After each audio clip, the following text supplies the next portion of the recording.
Making the types of changes in our business that impact our end user or our clients or customers is imperative if we want to enjoy sustained growth. But getting that communication about the change to your customers wrong could have devastating impacts to your business. So what are some best practices to communicate change to your customers or your clients? I've got 4 questions you must ensure you're answering to avoid getting it wrong and effectively minimizing the risk you could be posing to your business. Let's get it.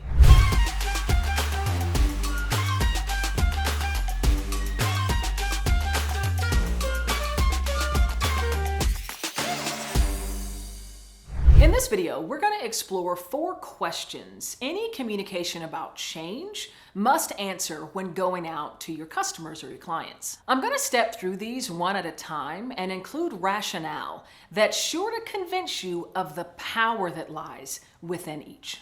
The number 1 question your communication about change must answer is what's changing and when.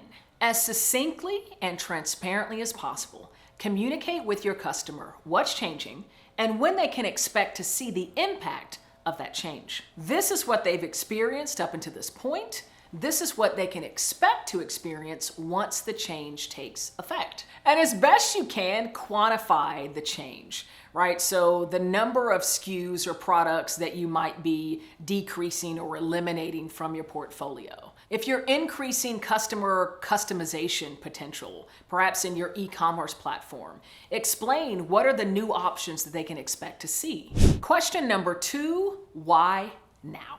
Change can be tough, especially when you're introducing a change or disrupting a product or an experience that your clients or customers have been used to having and are actually enjoying. By introducing a change, you're disrupting their status quo, and that can be a bit jarring and can even turn them off and make them question, why do I need to keep engaging in this product and service, not use this as an opportunity to look elsewhere? So it's really helpful for you to communicate why the change is happening now, why it's an imperative for your business, and potentially for them as well. Make sure you include what's driving the timing and the rationale for you to introduce the change now. Now, that could be a competitive threat. That could be based on user feedback. So what you've been hearing from all of the users of your product or your services, here's an opportunity that's been identified and we want to improve and optimize the product or your experience. Maybe it's based on market research or maybe even predictive analytics as you're anticipating the way that the market is shifting and evolving, and that you are introducing this change to get ahead of those shifts. Oh, and I've also found it helpful if you communicate the change in enough time for your consumer, your customer to prepare, right? So give them a bit of lead time to process and anticipate when that change is going to happen. It doesn't usually go as well when you're communicating about a change that's going to take place the very next day. Give them a bit of a lead time to understand, anticipate, and ready themselves for that change taking effect. By the way, you getting value, interest, digging the content? Click subscribe. Subscribe to the channel, because there's all kinds of videos just like this one with lots of value and me laughing randomly. So make sure you click subscribe so you'll be one of the first to get notified when a new video drops. All right, let's dive in. The third question your communication must answer is what's in it for them? The answer to this question is the thread that links your desire for them embracing the change to their self-propelled motivation. When you have clarity on what matters to your customer or what they care about, and you can link that to the outcome, to the benefit that your change affords, that's when you're going to fuel their motivation, their engagement. I want this change to happen because it's going to result in something that I care about and something that I value. A quick example, and maybe this is one that you can relate to. So one of my streaming platforms recently notified me that there was going to be an increase in monthly subscription fees. Now, you know, these are the type of emails that we hate because we've budgeted a certain amount for a streaming platform and then all of a sudden I got to pay another $5, $6 for this same service. But they did something really smart and it relates to this particular question. They answered the question of why they're doing it, and they linked it to something that I really care about. The reason that I engage in that platform is for its very unique and exclusive content.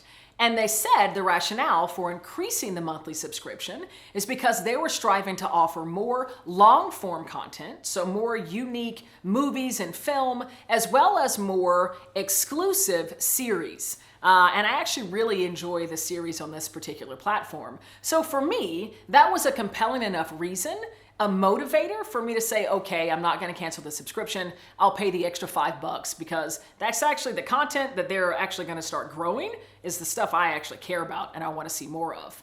And so I was okay with making that change. They were able to link their desire for me to embrace that change and go into my wallet and pay another $5 a month to that thing that I actually care about. Their unique, exclusive content and expanding their long form or movies or film on the platform.